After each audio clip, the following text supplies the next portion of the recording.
Om Brahmanandam Paramasukadam Kevalam Gyanamurtim Dandaiti Tam Gagana Sadrisham Tatvama Shadi Laksham Ekam Nicham Vimalamachalam Sarvadi Sakshi Bhutam Bhavati Tam Trigunarahitam Sadgurum Tan Namami. Om Shantihi Shantihi Shantihi.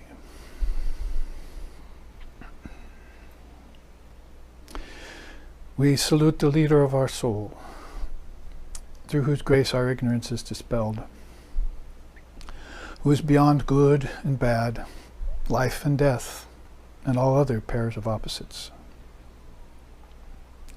We recognize that one as the only witness to the changing phenomena of this universe.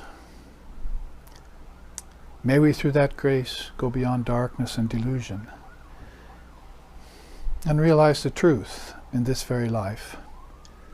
Om peace, peace, peace.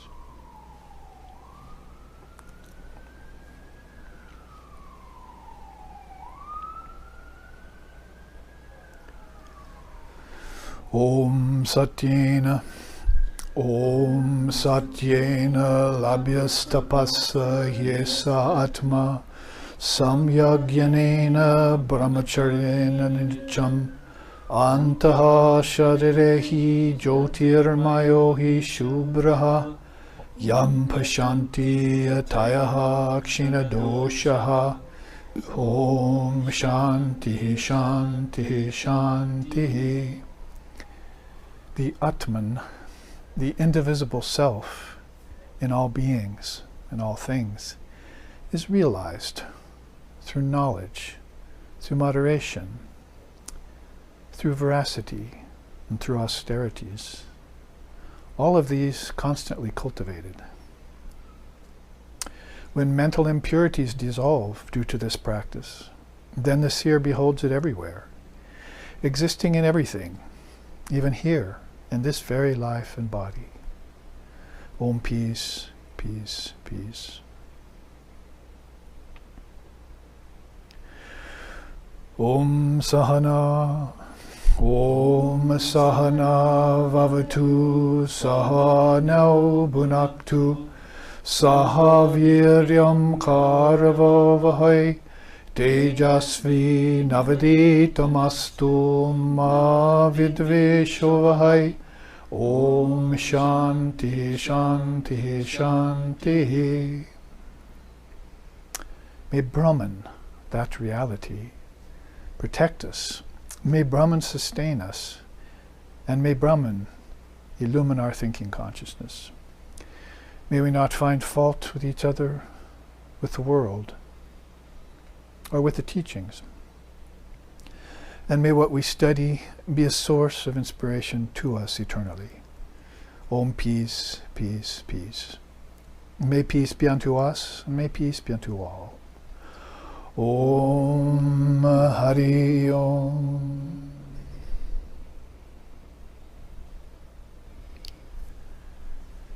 In the last series of 3 classes, this being the 4th, we have looked into a very abstruse subject called the 6 proofs of reality. I might be able to say that it's one of the hardest subjects I've ever had to try and transmit or share with people, because of its very complex nature, philosophically speaking. But I have tried to present it with a little more hands-on approach, with some examples of how it works, not only in high philosophical life or dharmic life, but also in our daily life, because we need to bring the Vedanta, as Swami Vivekananda said, right down into our lives. It has to depart the confines of church, temple, ashram, and books, and reach out into a wider public, so that even if a person is not called themselves a Vedantist per se, they can nevertheless use that to be a better Christian, better Jew, better Hindu, better Buddhist, and so forth. So because of its non-dual and non-orthodox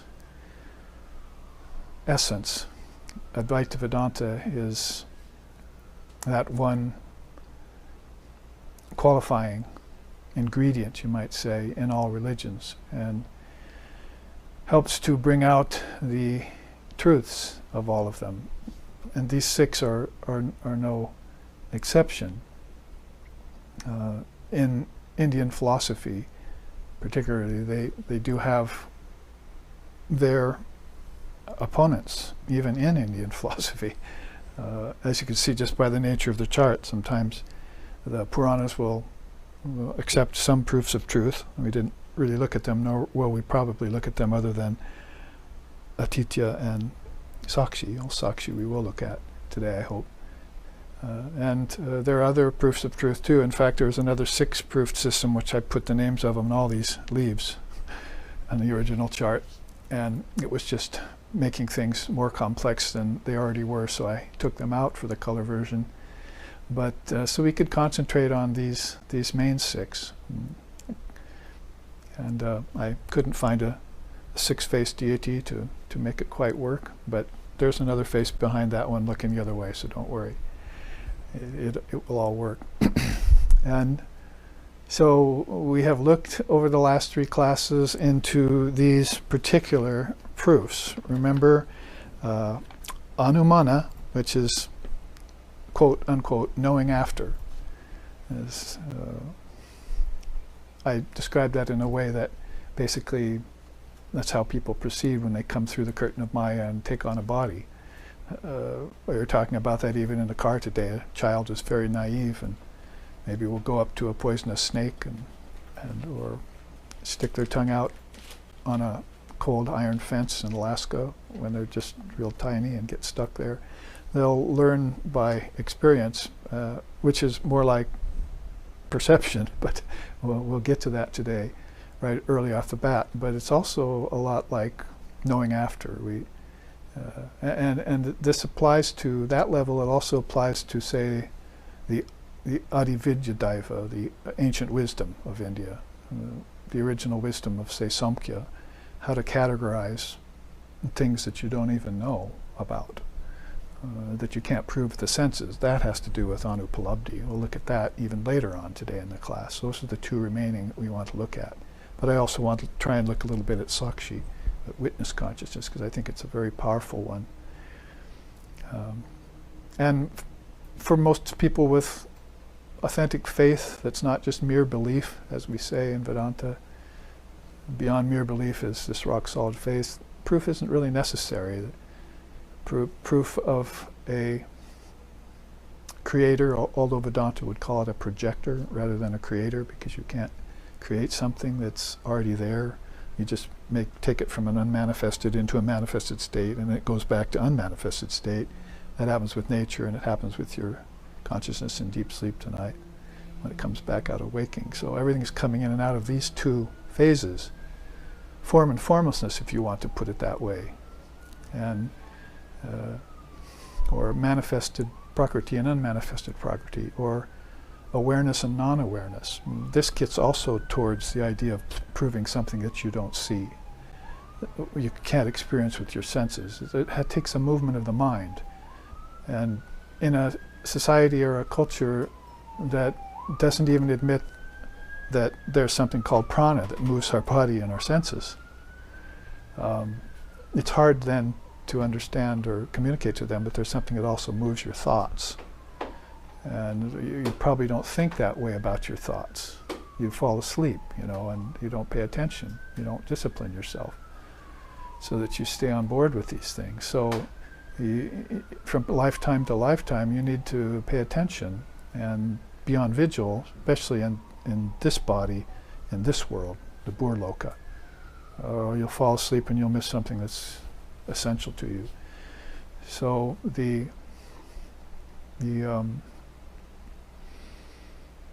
the presence of something that moves your thoughts might be not something that people wouldn't think about.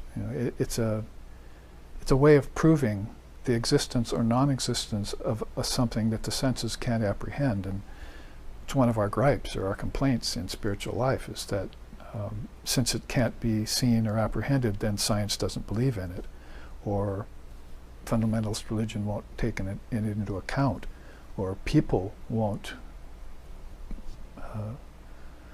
account for it, like man does not live by bread alone, and won't account for another energy that's moving their thoughts or moving higher thoughts. So it's one of our complaints about that. So then we have to go to a different kind of movement, a mental movement, intellectual movement, and our consciousness has to accompany us there.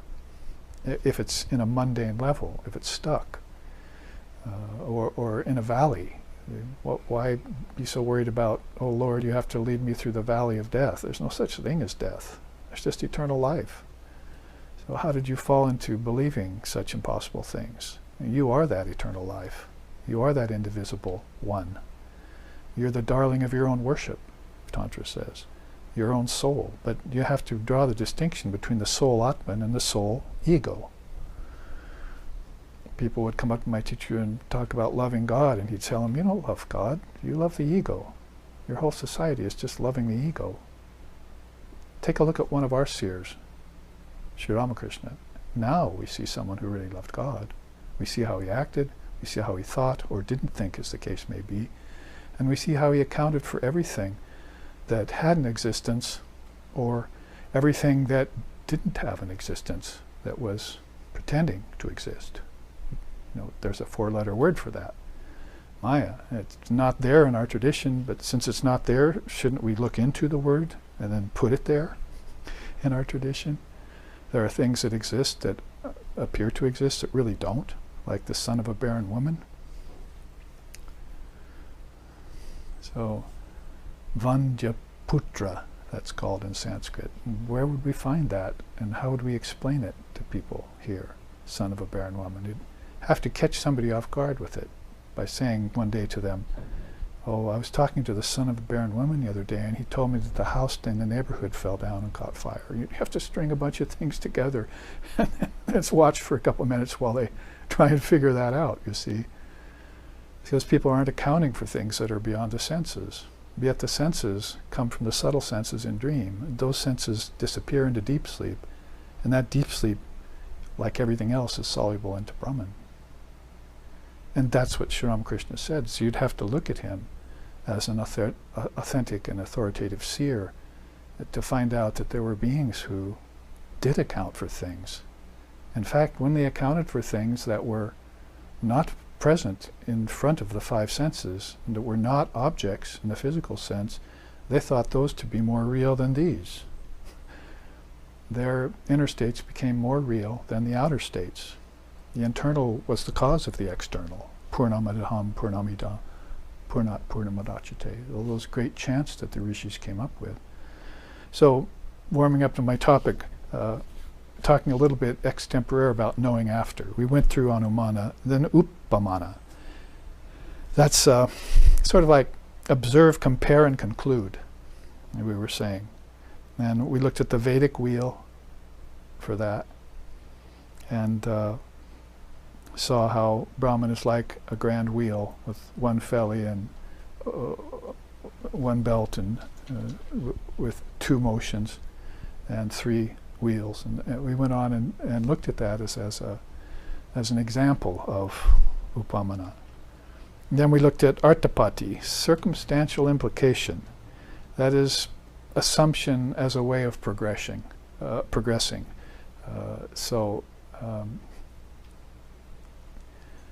These 3, as I say, happen in everyday life. If you look at your life, if you were aware of these 3 and then went through a day of your life and said, okay, now let's compare this day in my life to these 3 things. So you went back after your day was over and you said, what today happened to me that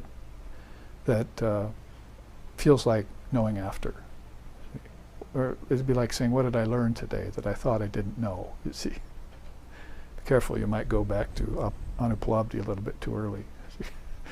what I don't know.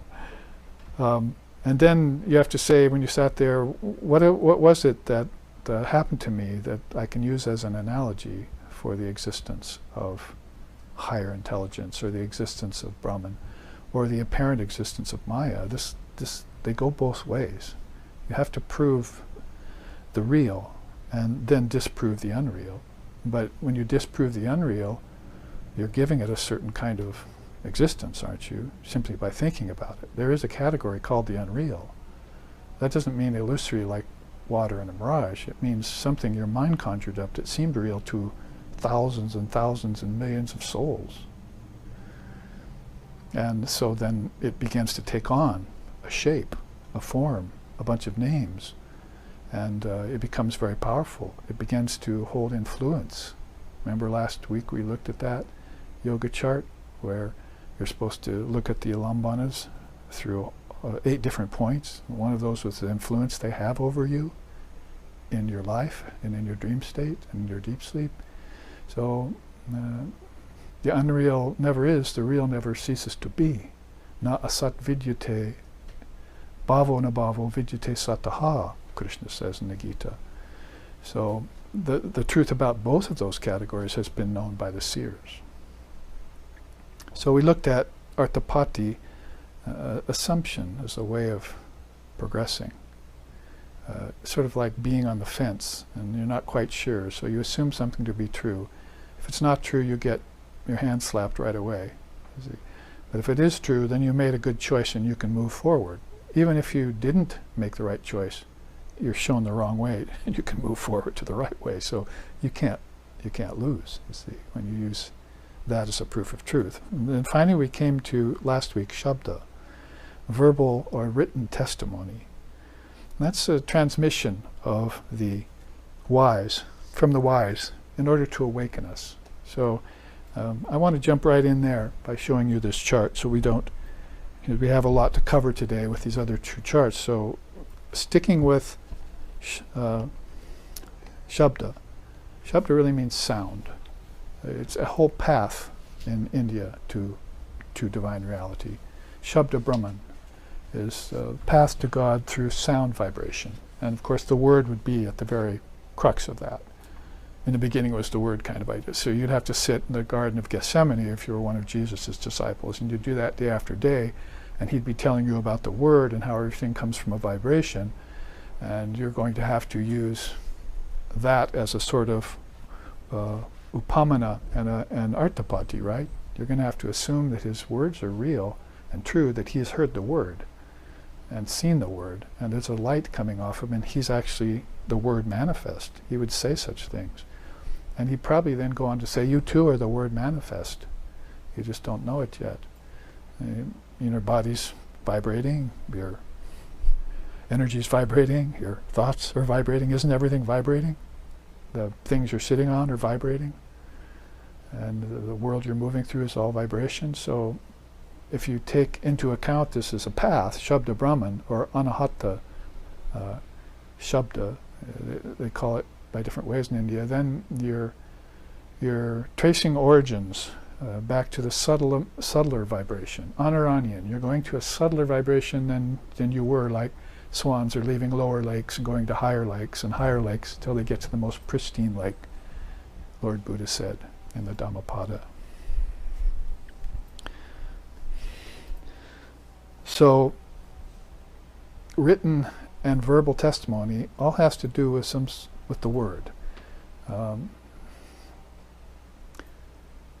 The written testimony in India, I was looking at the carbon dating the other day, see what was the oldest carbon dated. People are thinking maybe the Rig Veda, but they say that maybe Sumerian language and Egyptian language might have been older than Sanskrit, but that was only in terms of it being written down, because for the longest time the Aryan people, that is the people of ancient India, the Vedasists and Tantrasists and so forth, were not writing it down. They were relying on spoken word, and the spoken word was coming from an illumined mind that was transmitting that sound to the awakened, non-sleeping ears of the authentic aspirant, and they were having their effect, And the effect was enthusiasm, utsaha, wide openness, being on board, and being in a state of yogic insomnia, as Lexington used to say.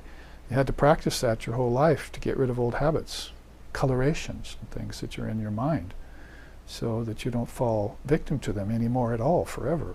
This has got to go. So you're taking yourself to task. So the proofs are a practice, I've been saying.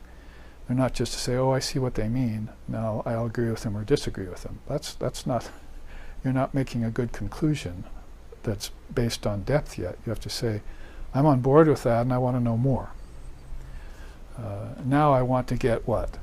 Direct perception, right? Pratyaksham. And then I want to know about things that are difficult to apprehend, or maybe things that people think exist, even high thinkers may think exist, but don't really exist in the same way that the day and age or the society is supporting it. Because most people, of course, think that matter is real, or that matter is indestructible, or that matter is indestructible. So, you know, scientists lately, oh, matter is indestructible, and others saying, oh, matter is destructible. But they don't know that it's neither. Matter is non-originated. India has known this from time out of mind. It's neither destructible nor indestructible. You can't destroy it because it's not real, so you cannot destroy something that's not real. It was never real to begin with, so how can you destroy it? And it's not indestructible because obvious it comes and goes. So the better conclusion would say, oh, I see, it's in cycles all the time, and it's based on seeds that are eternal, and those eternals are back in my own consciousness. And so that would be a very powerful way of proceeding with these first three: inference, similitude, and presumption. You'd have used all three of those to come to those kinds of conclusions. And this is clear thinking, see. Bhranti darshana, you want to take the Bhranti and remove it. Bhranti means delusion, darshana means to see. So, as Christ said, remove the beam of wood from your own eye before you try and remove the mote of dust from another. So you're walking around thinking you've got the truth with your 7-day creation theory or with your evolution theory, but you've got a huge beam in your eye that's keeping you from knowing that everything's unoriginated. There was no first day, and there was no first bang. This is all a continuation of consciousness. And consciousness is at the hub of it. And so remove that beam from your eye, philosophically speaking, and make thine eye single, and then you shall know the truth. That truth is that everything is. That's what the 6 proofs of truth are there to defend. If it needs defending, like I say, for most of us, we've already accepted it based on faith. Even the devotee has accepted these high truths. They've just done so by a different method. See? Whatever you say, I just know that God exists. And I remember a friend of mine came up to me one day and we were talking about it. He said, oh, I don't know, Babaji, I really don't know. I don't know if God exists or not. All I know is that I love it. So I thought that was a great conclusion to make. Wasn't necessarily a great thinker there that had to delve into every little thing and prove it or disprove it, or maybe go beyond proof and disproof. But it was somebody who was basing everything on acceptance. Maybe they had perception already, see, of that in their own experience. So, as I say, we'll get to that, but if we stop just for a second to go on with this idea of verbal testimony, that's what we looked at when we looked at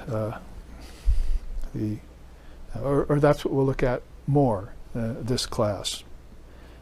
So that's where I want to jump in. Here's a good chart that has to do with verbal and written testimony from the experiential side. Let's look at what a luminary is like.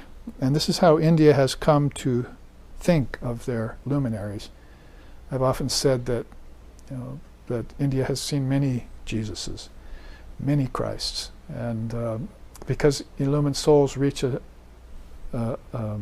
samadarshutam, they achieve a level of same-sidedness. in that same-sidedness, all distinctions die away. So distinctions between religions, distinctions between high and low, distinctions between saint and sinner, distinctions between light and dark, all of these die away in this same-sidedness.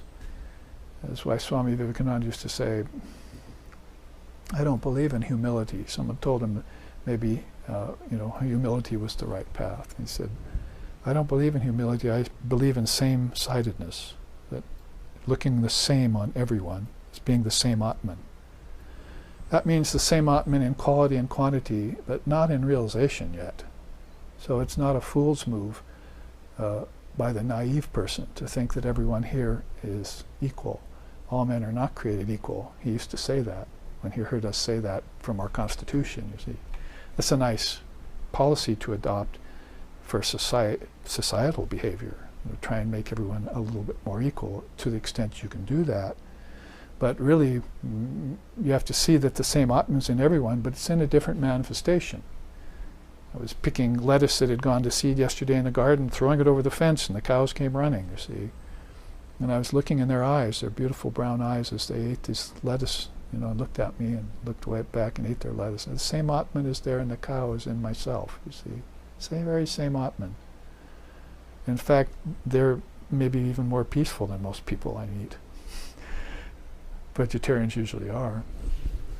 And but they had tags on their ears, so forth. You know what's going to happen to them.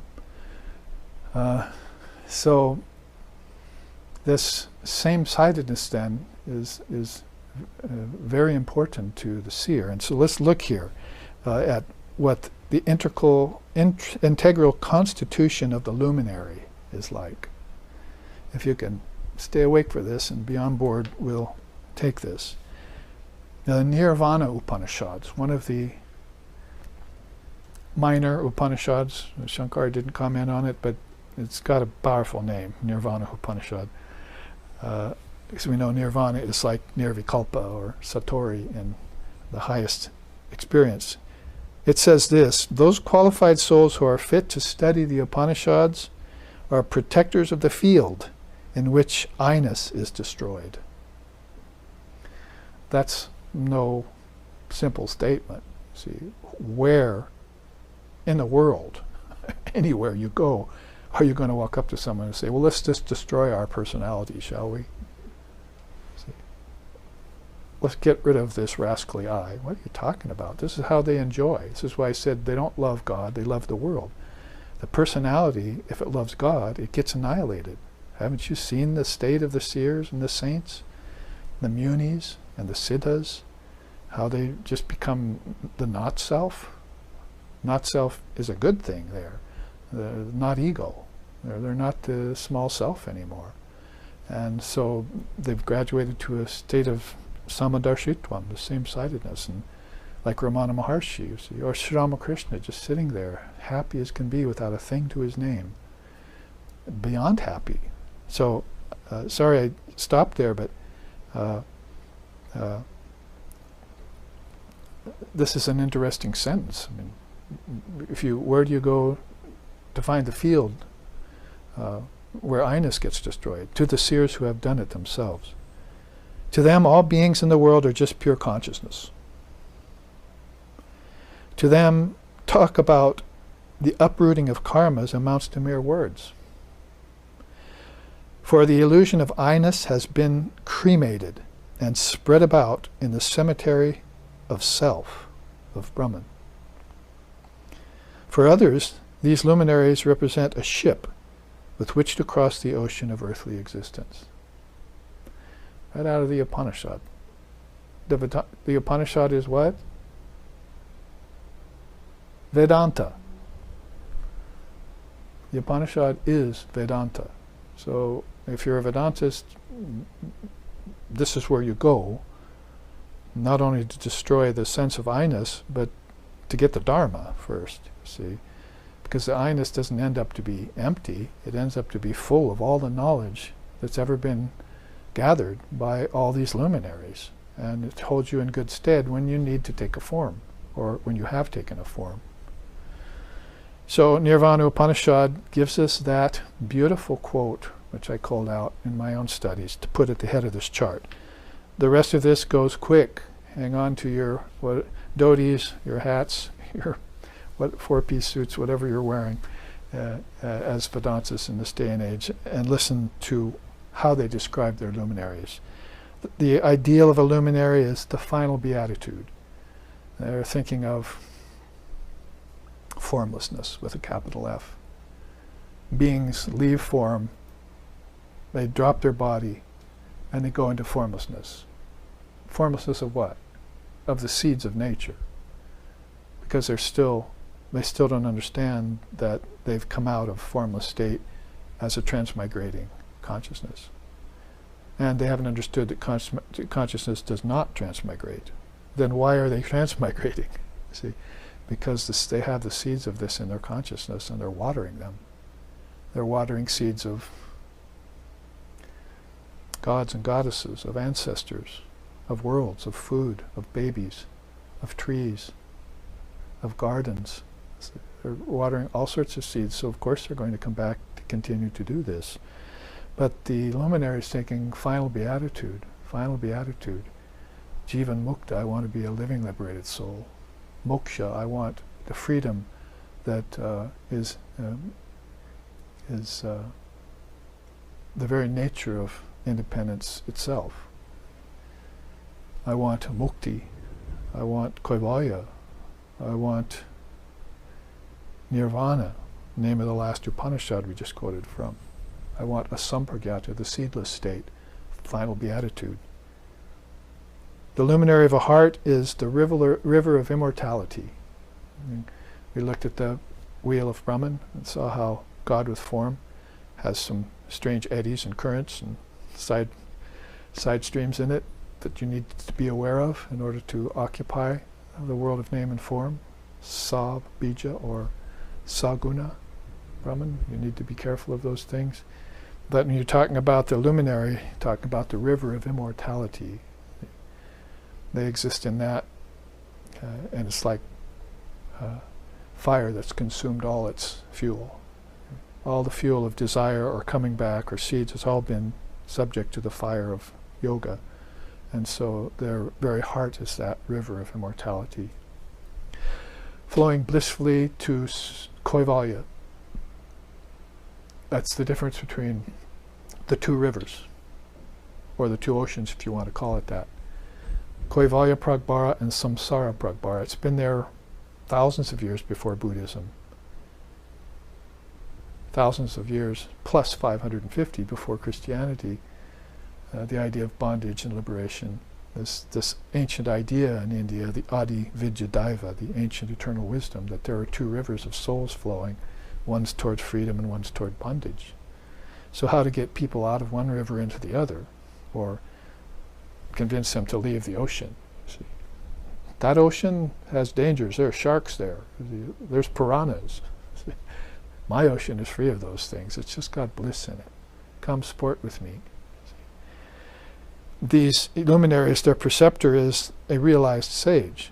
So they have a teacher that they went to, and to get their teachings of the Dharma that would free them or keep them free in any given life. Anyone who comes into the body comes through the curtain of nescience and passes from the heart into the three lower chakras, or however you want to put it. They're immediately at risk with the four-letter word, Maya, or form, another four-letter word, or name, another four-letter word. So they immediately make provisions. They probably make provisions before they come through the curtain of nescience. I think I'll wake up at 8 years old, see, like Shankar did, or 12 years old.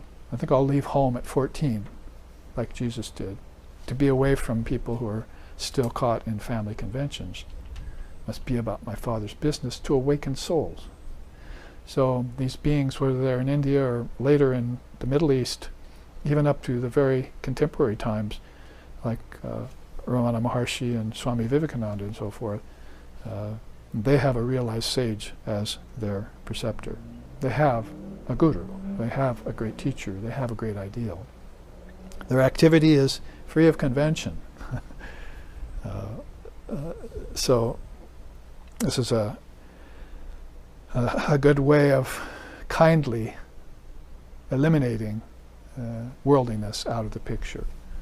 Because if people love the world more than God, or if they love mammon more than they loved spirit, then you have to go about ways of convincing them that the best thing for them is to put their minds on divine reality and take it off the world. That's separating the wheat from the chaff, if you want it in ancient Christian speak. So make sure that you're free of mundane human conventions, and that you're burning a different kind of fuel, you might say, than people who are caught in those restrictions. Their knowledge is, one word, comprehensive. These proofs of truth are all operating, you might say, in a soul like that. And they've got verbal testimony, which would be what? They're realized sage. And then they've got comprehensive knowledge, which would be perception. So they've begun to refine their knowledge and awareness of knowledge to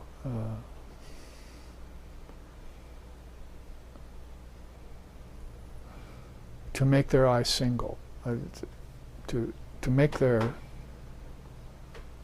efforts more fruitful, to intensify.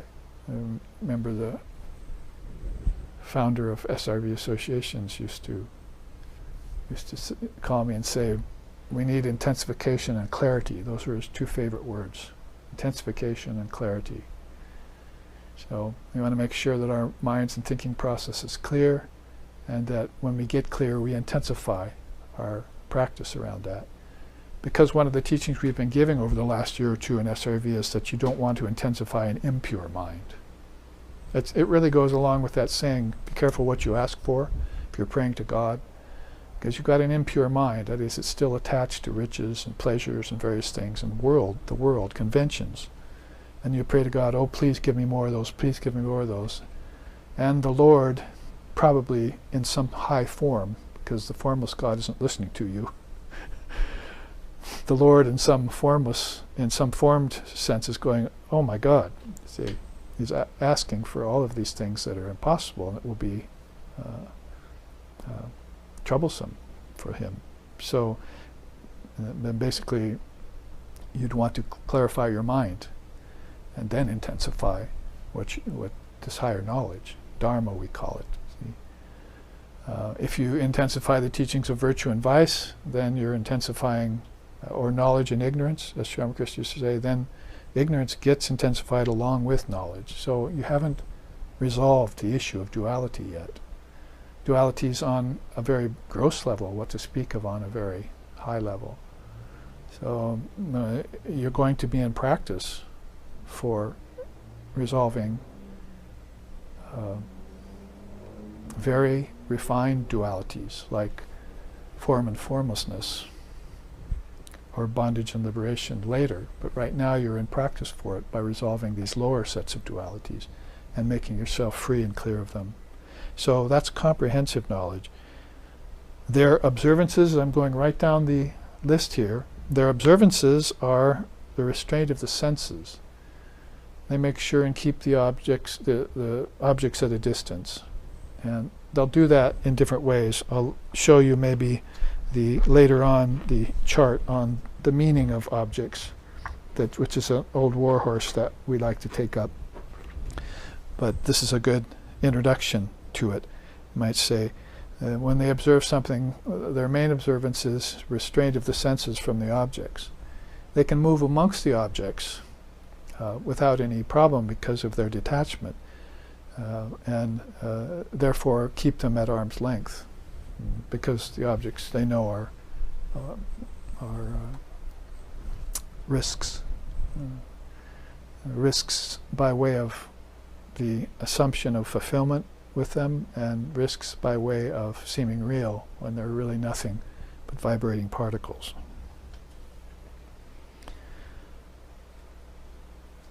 Their instruction is that only Brahman exists. So when they get a preceptor, you see, who gives them shabda, and they get a realized sage, and they get freedom from convention and comprehensive knowledge. They restrain the senses. Then the teacher can tell them, because they have a more purified consciousness, guess what? Only Brahman exists. Kalvidam Brahma. Sarvam Kalvidam Brahma.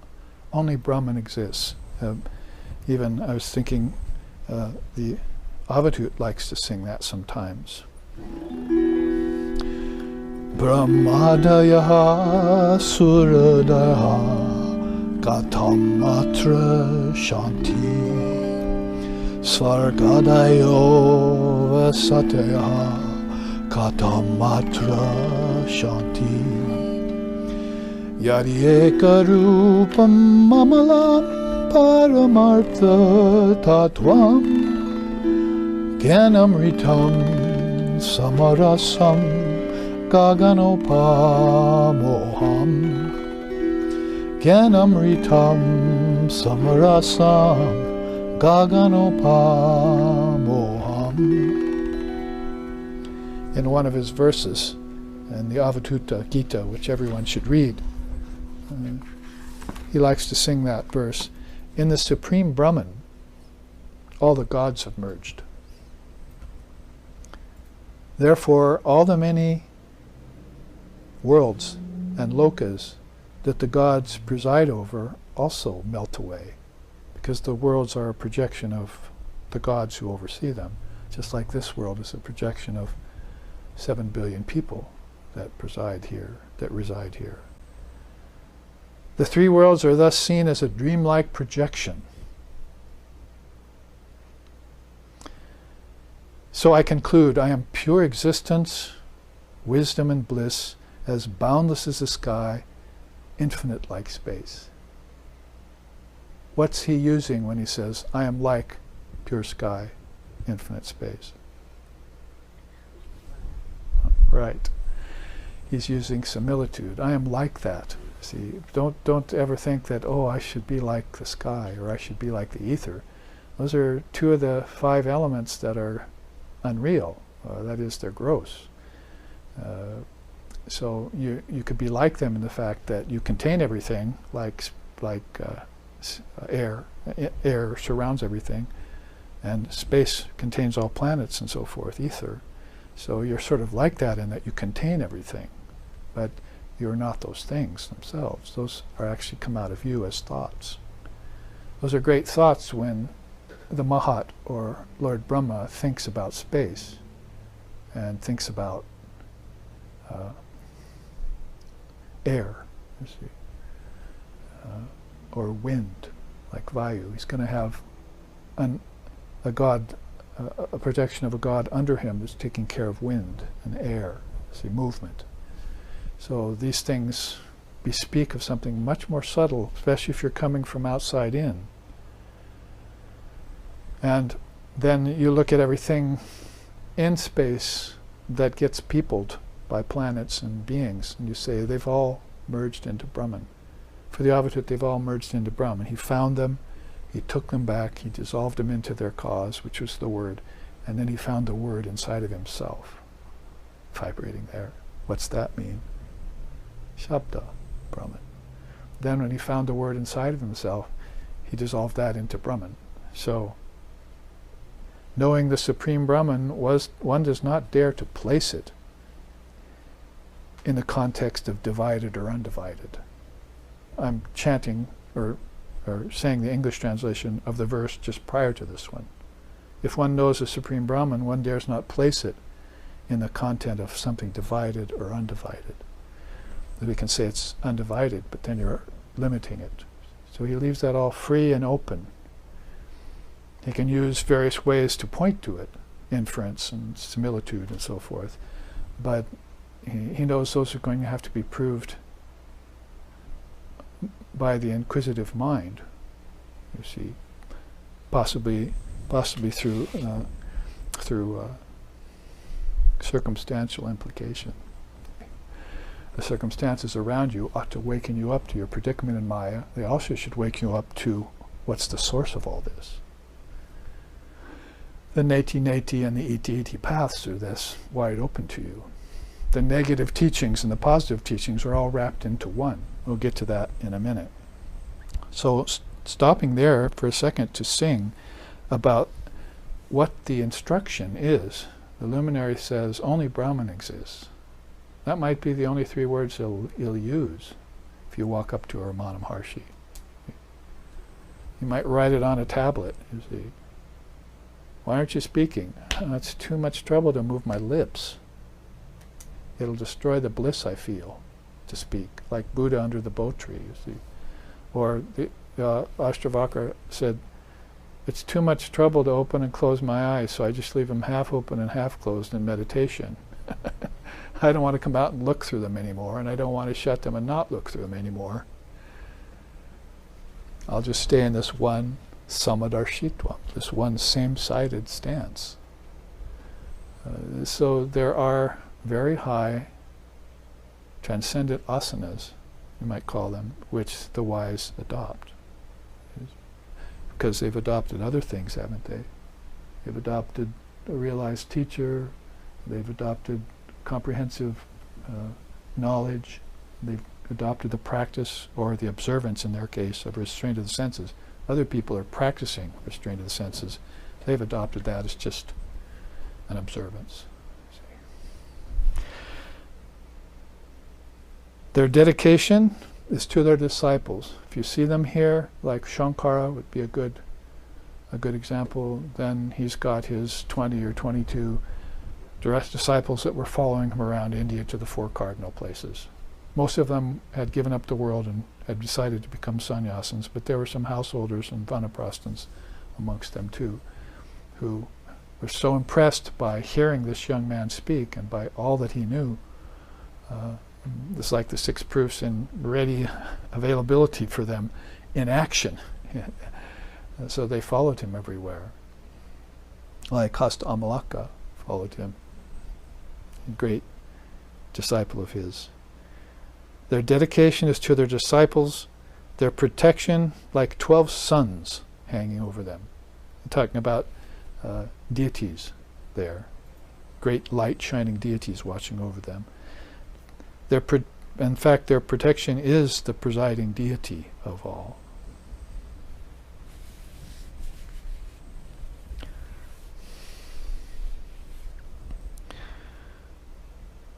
Their clothing, a garland of bliss. Their movement, the unmani state. That is, unmani means no mind. It's a kind of samadhi where you first realize that there's an observer to the mind. And that observer stays awake. It's not that hard to do. So it's a witness consciousness. So unmani, unminded. It's made non-mind. You might say that this is kind of a doorway into anupalabdhi, because there's a movement of the mind that's different than the movement of the senses. And when you find it and you move with it, the mind then takes you to very subtle places, and it begins to see the non-existence of so many things that it thought existed. What's one of them? The mind itself. Why do you think they go from impure mind to mixed mind to pure mind to no mind?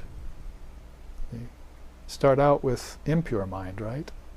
Doesn't mean you're a sinner necessarily. All that's a cross-section of beings with impure minds, but they're more like impure brains. But impure mind means you're still believing in things that you should have seen through a long time ago. You're like matter, see, or time and space, although that of course gets more refined. You should have seen through those things.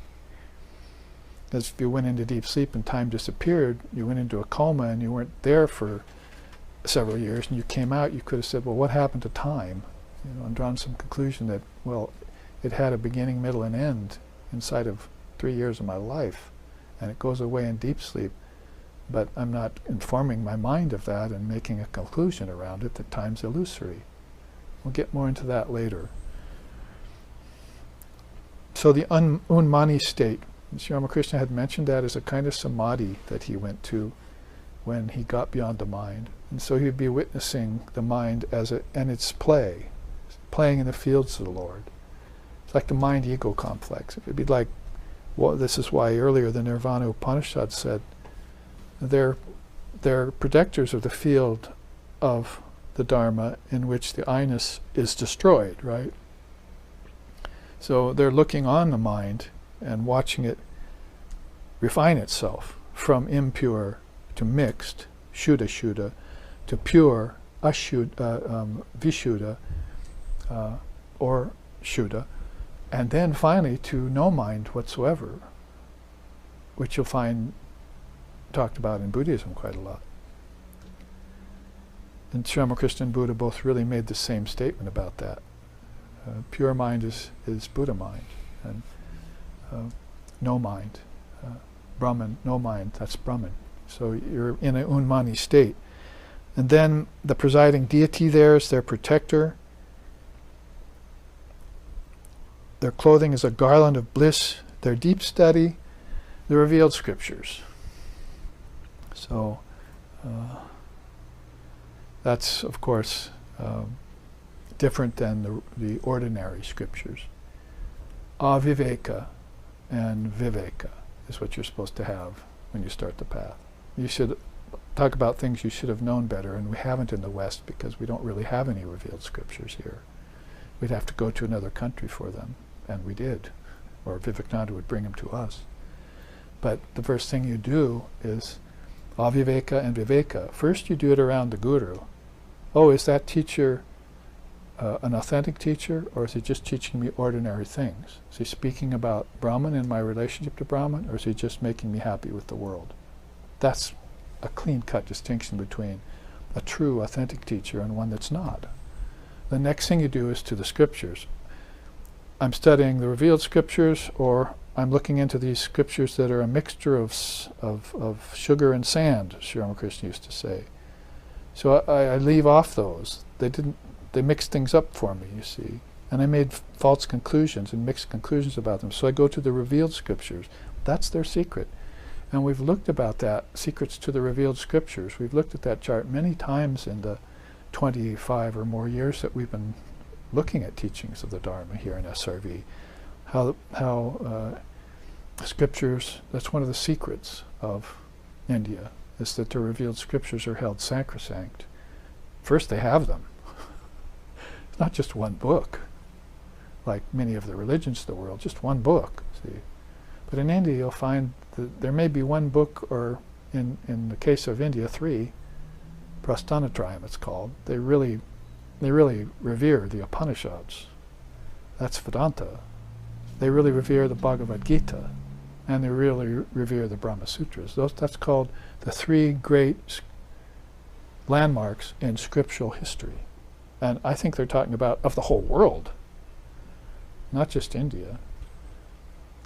And that's why we're rushing to them. Vivekananda said, when I brought the Upanishads over and showed it to them, intelligent people began rushing toward them, remaking their thinking process and getting rid of the sand and taking on the sugar at the picnic, being an ant, see. And now all these these lower teachings that the scriptures that they had available to them, or the one scripture they had available to them, was telling them that there was a creator God. It was telling them that there was a devil, that they were sinners. And they got disgusted with this. Intelligent people in the West are disgusted with this. When I brought them the Upanishads, oh, God is a create. It doesn't create at all. The mind is doing the creating. It didn't take 7 days to create everything. It was all projected by a great mind, the mind of God. We should come to know the mind of God as one of the tattvas, as one of the alambanas that you meditate on in yoga. Start out with air, earth, fire, water, and ether, connected to tasting, hearing, touching, seeing, and smelling. Eventually you'll work through those tattvas and you'll reach the mahat, in which those things are seeds. If you just jump to the mahat and you see these seeds, you'll wonder, what are those seeds? But if you studied air, earth, fire, water, and ether and their connection to the five senses, when you got there to the Mahat to meditate on it, oh, I see those are the seeds to what was back there, you see, in what they're so humorously calling evolution, you see. I've just involuted enough to see the source of things. There is a source, right? And it's not energy. Big Bang, in case you haven't thought of it, that's energy. Brahman cannot be matter, cannot be energy, and it cannot be thought. Right away they clear that up for you in the Dharma. Think about it. A Big Bang is energy on the physical universe. It's not that it maybe didn't start the ball rolling on the level of the physical universe in this long sweep of time, which you never found out was an illusion in your mind, a dream you were having, full of many lifetimes, until you woke up, and then the whole thing wasn't actual anymore. I'll show you that in terms of the 6 doorways to yoga in a minute. But the revealed scriptures, I guess I can't come across that without spending a little extra time on it. That's Shastra, Anuvartanam. That's one of the 3 great pillars. See, you need a good teacher, you need the scriptures, you need a human birth. And a 4th thing is helpful there, right? Friendliness of your own mind. Your own mind to stay awake, your own mind to be on the same page as you, your own mind to subject itself and the ego to a preceptor, to a deity, to intensified knowledge. Their sleep is what? Well, oh, we missed one. Their meaning is existence of Brahman. It's the whole meaning of their life. God exists. So, like you say, you'd be preaching to the choir if you walked up and said, "Here, let me teach you the 6 proofs of truth," to a Ramana Maharshi or to a Swami Vivekananda. Oh boy, step aside, you see. God exists. Sarvam Kalvedam Brahman, as we were just saying. Sarvosmi. Everything exists. We've come to that conclusion a long time ago. So non-existence has been put on its ear. The things that didn't exist, we realized they didn't exist, probably by the method of Anupalabdhi. And then we were left with what is. And guess what? That was everything. Shorn of name, form, time, space, and causation, which were all overlays your mind foisted upon you. Amazing how many times we're referring to the mind in this. So one of those key teachings is Unmani, you see. No mind. They got beyond the mind and became the witness, Sakshi. It's another very high stage. Their seat is oneness. Their sleep is oneness with Shiva. Lord Shiva will be the one who ends time, ends space, ends cycles of projection. The destroyer, or we'd like to call him the dissolver. See? And he's arm in arm with Lord Brahma, who's the projector.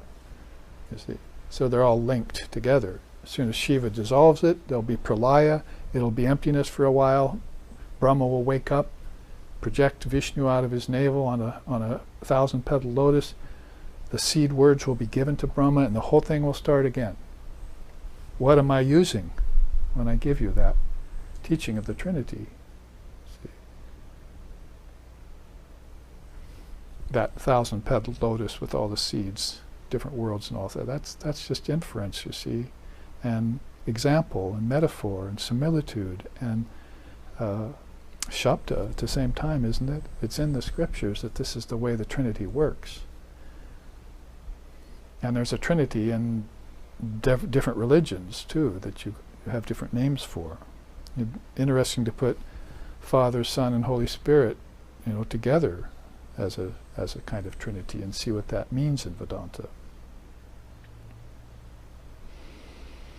So, oneness with Shiva. Their seat, like I'm sitting in here, their asana is one, free of hatha.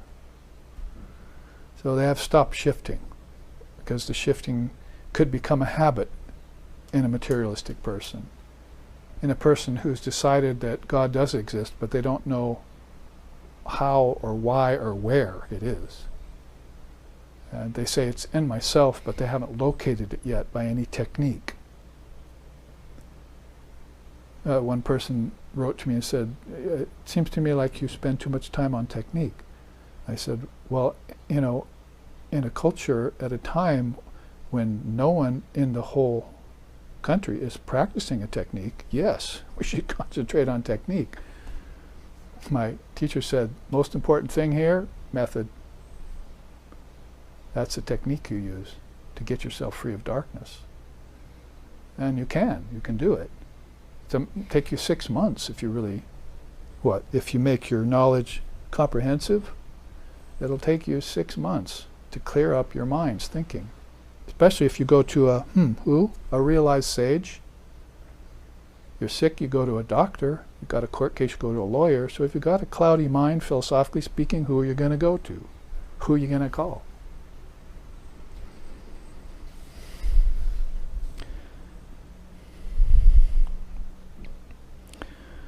So get free of these lower practices and move on to the whole reason for sitting in the first place, is so that you open up the tripod, the Kundalini can raise up without obstruction, and the next thing you want to do is, I think she wants me to breathe. See? It's purely, if you want to put it in an order, sit here so that your spine is split, so that you're opening the Brahma Granthi in some way, even if it's just physically, and immediately it's, gee, I can breathe better. See, I think she wants me to breathe. In fact, she's not going to come out of hiding until I start breathing. So now I know why man does not live by bread alone, restricting himself to food. The seer does not live to eat. He eats to live. So he'll make his body strong by food with mantra said over it, so that mukhya prana, healthy energy, will rise, so he can turn it by his practice into ojas. It's Kundalini process right there in 4 steps. Do you want to know can you give me the quick version here of how to get myself? Yeah, take your food, get a mantra from a teacher, say the mantra over it, breathe, and then get healthy, and with that energy, don't just be happy now. See, take it inside and use it to mukhya prana, they call it. Use that prana to enlighten yourself. Get ojas. See, get yourself awakened. Get yourself ever awakened.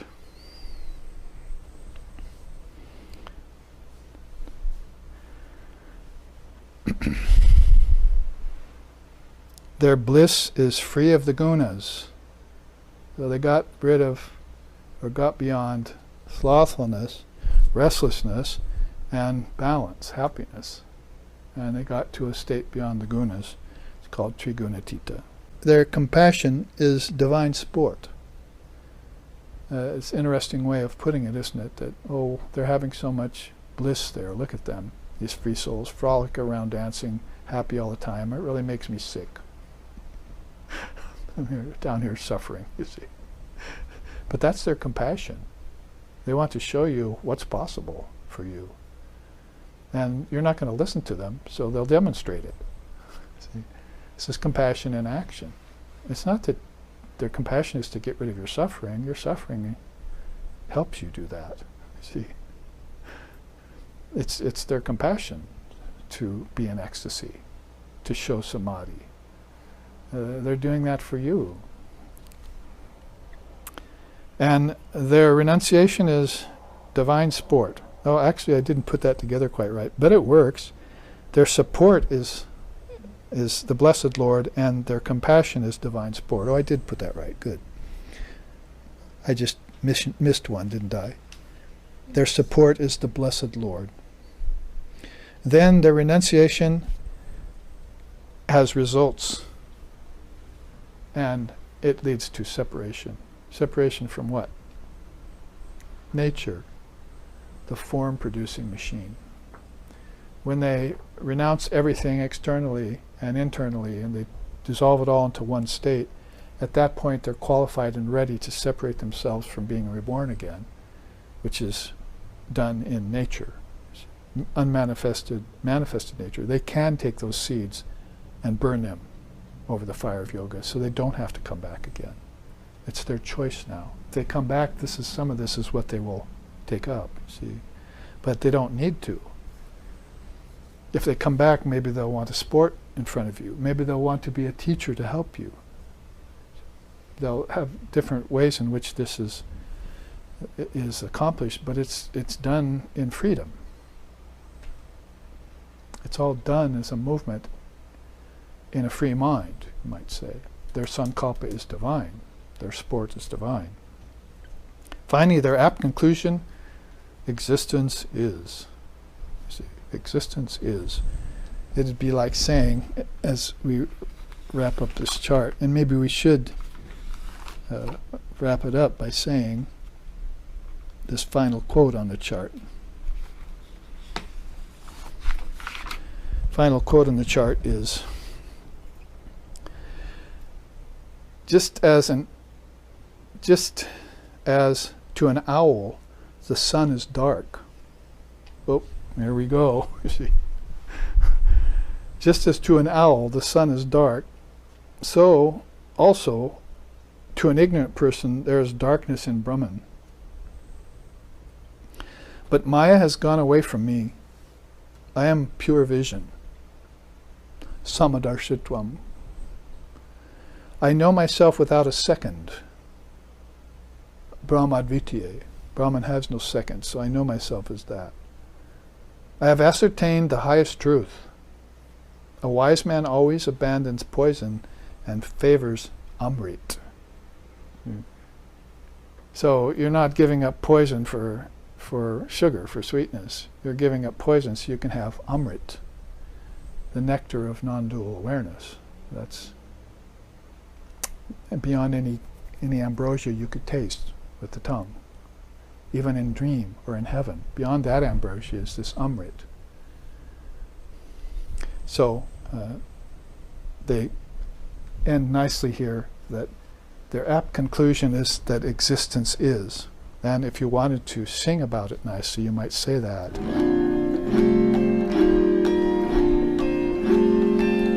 Socha samaja dekabalatu asana koi dundanikala. Socha samaja dekabalatu asana koi dundanikala. Abhaya samaja me jafar kiyaya. Abhaya samaja me jafar kiyaya. Jo kuch hai so tu hai, tujhse humne dil ko lagaya, dil ko lagaya. Existence is. Churches, temples, Kaaba, all places of worship in all religions, you fashion them and cause all beings to bow down in them. Existence is. You have become the worshipper, the act of worship, and the place of worship. Gods, goddesses, man, woman, Hindu, Muslim, and Christian, all are brought into existence by thy own inscrutable will. Where are these beings without these? They all exist in you. From the life heavens, deep within, throughout the boundless universe outside, and even into the dark nether regions below, wherever our souls journey, we find only thee, for nothing exists but thee. Existence is. So, a fitting end with Jafar, he goes, Abhaya samadhyame jafara kiyaya. He says all of these things about divine existence. He finally, the verse I sang, actually I didn't even translate. He says, matchless is your presence, O Lord. I have found nothing which compares to it. Contemplating it, this humble singer, Jafar, has become illumined. And this simple truth has dawned upon his understanding, that nothing exists whatsoever but thee. It follows our Vedanta Dinima. Brahman is, existence is, nothing exists but Brahman. And this is a man who's blended Hinduism and Muslim religion together. See, very much sounds like that he's also included the Christians in his understanding. With all the trouble those three races are having with each other nowadays, Hindu, Muslim, and Christian, it'd be great to just sit everyone down and make them listen to this song, and then find out what luminaries in India and luminaries in the Islam tradition and luminaries in Christianity are thinking about in agreement with one another. And that the same God that created you created them.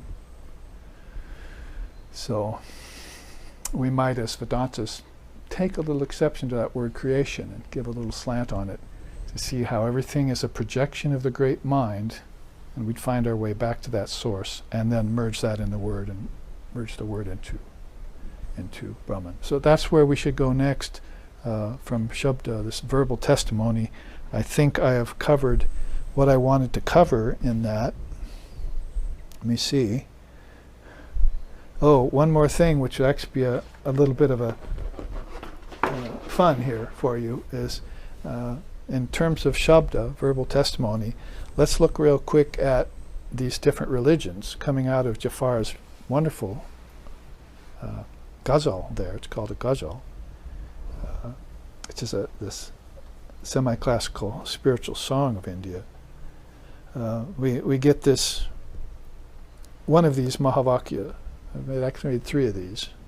Mahavakyas of the world's avatars 1, Mahavakyas of the world's avatars 2, and then the divine sayings of India are three different kinds of charts I've made where I've looked into other religions and gathered some of their teachings.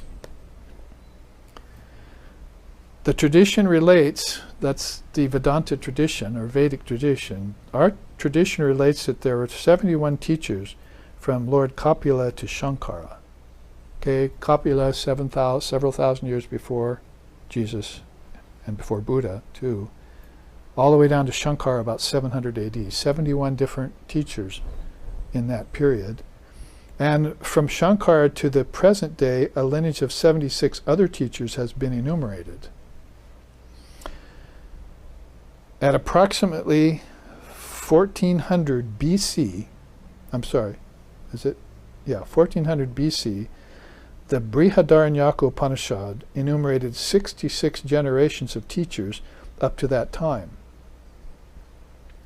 Patanjali has stated, he's at 140 AD, he has stated that there are as many as 54,000 rishis who are custodians and conduits of a perennial wisdom which is revealed repeatedly in each cycle of creation. So he kind of puts the capper on it. The Sanatana Dharma is coming back through the minds of the rishis and so forth out of Ishvara because it's eternal and it's always kept in seed form. These are higher teachings you'd want to put your mind on that have to do more with consciousness rather than with nature. They have to do more with intelligence rather than insentiency, because the tattvas are insentient. Oh mother, all the tattvas are about as useful as clouds with no rain. That is, if Divine Mother Wisdom isn't in the tattvas, then they're useless. And some of the pundits could prove they're useless by thousands of years of ignorance, by not teaching people about Mother Wisdom, Shabda, through verbal testimony and written testimony of the what kind of scriptures? The revealed scriptures. You want to look into them. If If you don't have any of those in your tradition or in your country, go find them, read them quick. Remake your mind. A lot of people said that's what they were doing when Vivekananda came. They finally heard the truth, so they were busy remaking their mind. And he would do subtle surgery on some minds. He said, oh, I won't tamper with the faith of those who won't listen to me and who won't believe in me, but those who come and take initiation, I'll take them to task. See? So really make them understand what's needed to remake their mind, so that the mind is clear. And that's why this chart on the luminaries is so important. So let's take some of these. Sri Ramakrishna says, the madness of knowledge. When divine madness,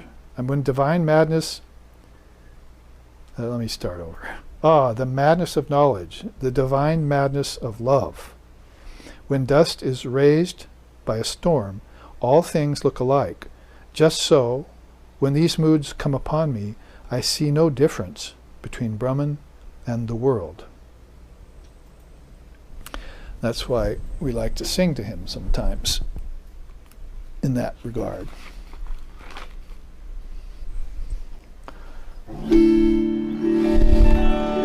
Joshade so tavaguna gave, bukta hoy charahun palapave, tava japajani ticha jay karare, ma sharadata sudukahare, Jaya Shri Ramakrishna Bhagavan, Karuna Maya Jaya Kripa Nidana, Jaya Shri Ramakrishna Bhagavan, Karuna Maya Jaya Kripa Nidana, Pade Jo Ramakrishna Chalisa, Tasu Kalesha Harahin Jagadisha, Mo Paranatha Karuni Jadaya, Harahum Vikaramaho Madamaya, Jaya Shri Ramakrishna Bhagavan, Karuna Maya Jaya Kripa Nidana, Karuna Maya Jaya Kripa Nidana. Om Ramakrishna Shri Sharada Sahita Vivekananda. This Chalisa, or 40 verses on Sri Ramakrishna, has been written in this day and age, in our lifetime, by a devotee of Sri Ramakrishna. O Ramakrishna, whoever sings thy glories with devotion gets the 4 fruits of life. Dharma, right thinking, right religion. Artha, or materials that are not opposing your life, you see, and then kama, desires that are not contrary to the Dharma, and moksha, freedom in the end. Whoever chants your name, Sri Ramakrishna, gets the 4 fruits of life. And whoever performs meditation on thee gets their suffering removed by Ma Sharada. See? Let's read her quote then. If one is able to meditate upon the Guru and pray to God for even 2 minutes with full concentration, it is very good. What she really meant there is that if you spend an hour with the restless mind in meditation, see, you can't control it and everything. How much wasted time is that if you don't bring it together in the end? But if you can just do 2 minutes of perfect concentration, that would be very good for you. So then you can create it, because we know one of the teachings of Patanjali is that if you can take 11 seconds, 7, 11, 14 seconds of perfect concentration on Brahman, that's a samadhi you just had. That's a minor samadhi you just had. So, it's going to be very, okay, you ready? Go, having an alarm clock that goes off in 14 seconds, and bring, how did I do? You see, oh gee, I had like 3 or 4 thoughts. See, one of them was, I'm timing myself. Or, I got my own way, you see. Thoughts were arising. So she says, just try for like 2 minutes of perfect concentration on your ishtam. So we should go back and look at the luminary's mind, Unmani, intensification, had a teacher, studied the revealed scriptures, and you can see how they've arrived. And we're not running to them. You see, and saying, teach us spirituality, teach us the art of discrimination, teach us the ability to detach, teach us about our true nature and how to get into nirvana and samadhi, because they're the authorities for that. In between Master and Mother there, you see Chaitanya. The only thing I could find, because he didn't write anything, talk about the Indians not putting down their verbal testimony in writing for such a long time. Later on, because Chaitanya was, 1400 or something?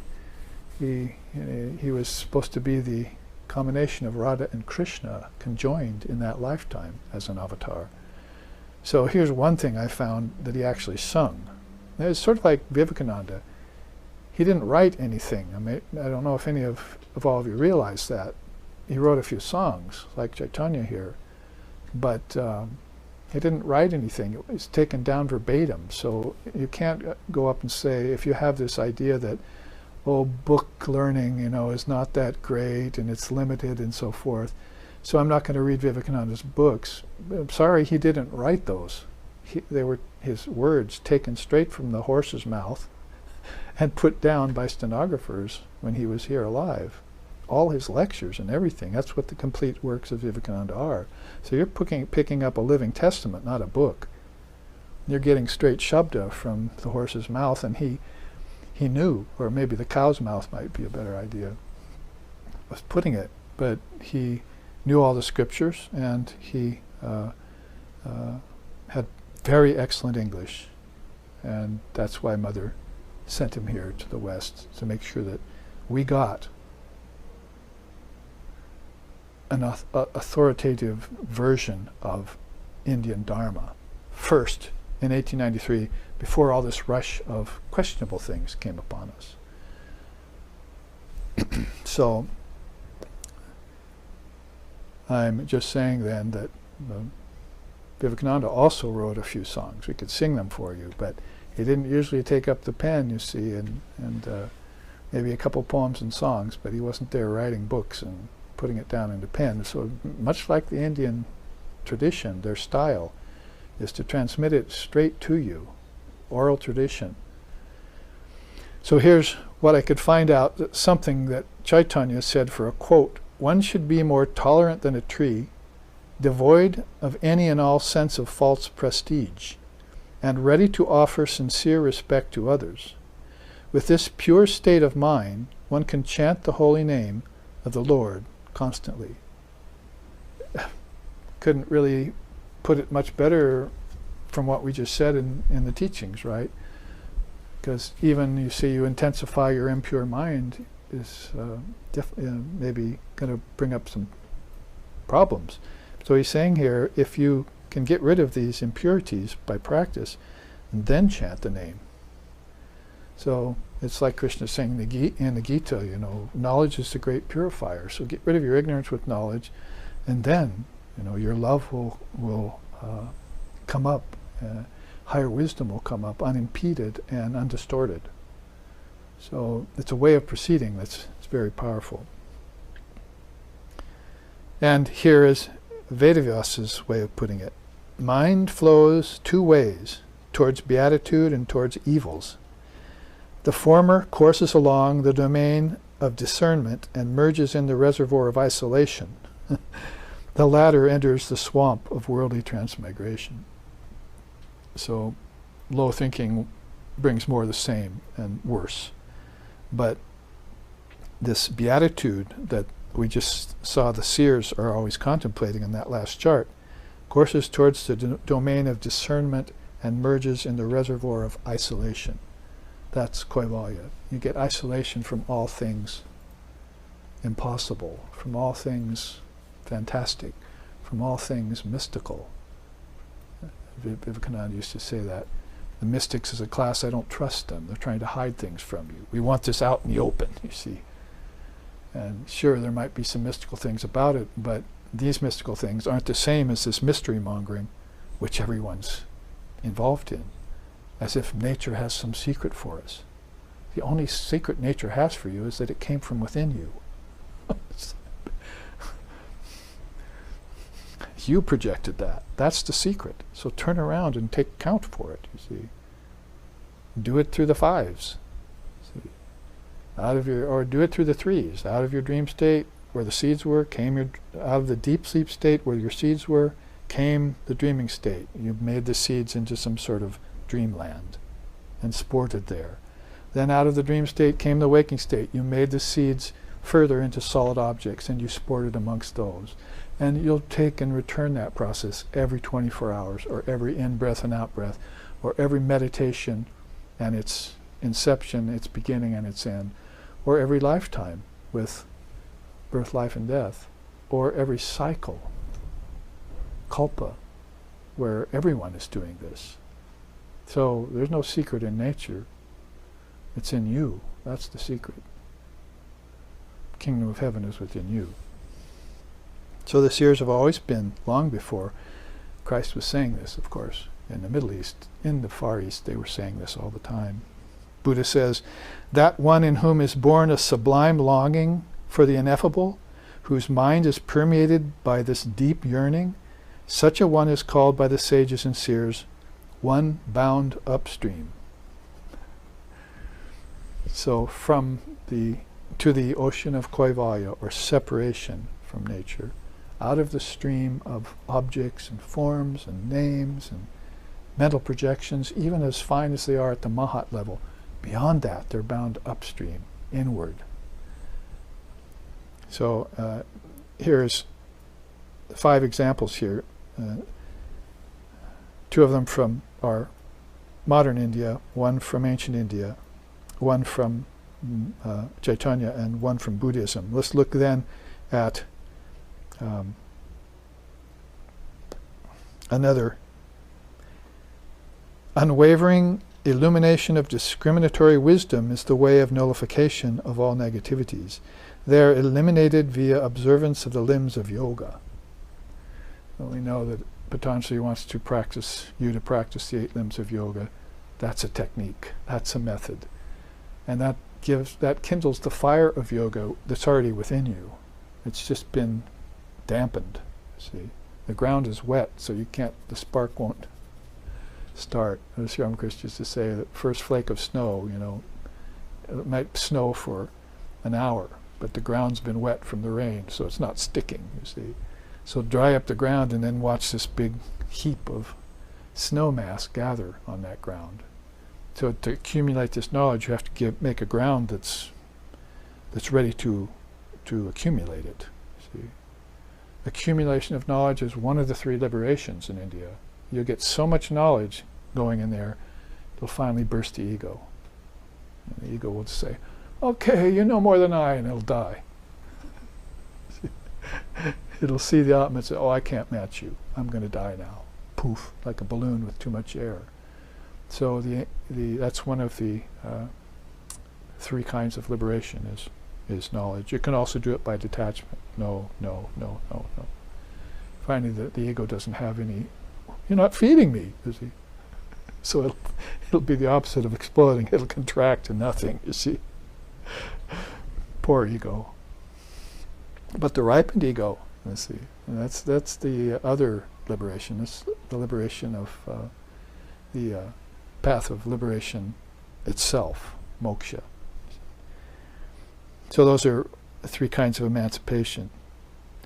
On our remaining minute here, Lord Copula says, the union of soul and nature has for its only object to give the soul knowledge of nature and make it capable of eternal freedom.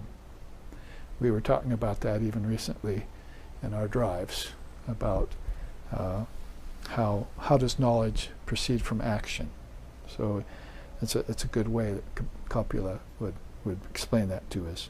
The union of Purusha with Prakriti, soul with nature, is by way of relationship only, not by way of identification.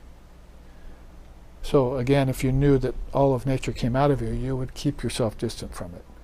If you knew it was a projection, you'd say, I'm not going to get drawn in to to my own projection, fool myself, you see, fool's gold kind of thing, you see. So I'm going to keep detached and stay at a distance from that, witness it, which we'll get to a little bit after the break. The only other saying here that we didn't get to is on the right-hand side. Krishna says, seek enlightenment by prostrating, by questioning, and by service to the wise, who are the seers of truth, and then they will initiate you into the esoteric wisdom path. Upadek Shanti Te Jnana Jnaninas Tattva Darshanaha, right out of the Bhagavad Gita. He says those three ways in which you approach this luminary. And then finally, Vivekananda says, may the desire to realize the eternal Brahman blaze up in you more and more until all your past karma is completely annihilated. See? And the karma is no more samskaras, no more colorings, no more conditionings, and you're free then to have a pure memory of everything that has transpired in all of your lifetimes. What Krishna also said in the Gita, Arjuna, you have not seen your lifetimes, but I know all of mine. So in that way he's got smriti hetu, this divine memory. He knows the source of all memory, trace himself back to it, and sees and realizes and knows all the lifetimes he takes and who he is when he's in the body. And like Holy Mother, knew perfectly who she was when she was in the body. I am the mother of the universe. Whatever you might think and wherever you might go, always say to yourself, I have a mother. So here I think we've run out of time for the first half. We'll look in the final time at these two. This should be fairly easy because it's obvious. And a little bit at the more difficult look at upalabdhi, or I'm sorry, anupalabdhi. Upalabdhi is a different. So here we will end for our 15-minute break and return afterwards. Namaste. Thank you for your kind attentions.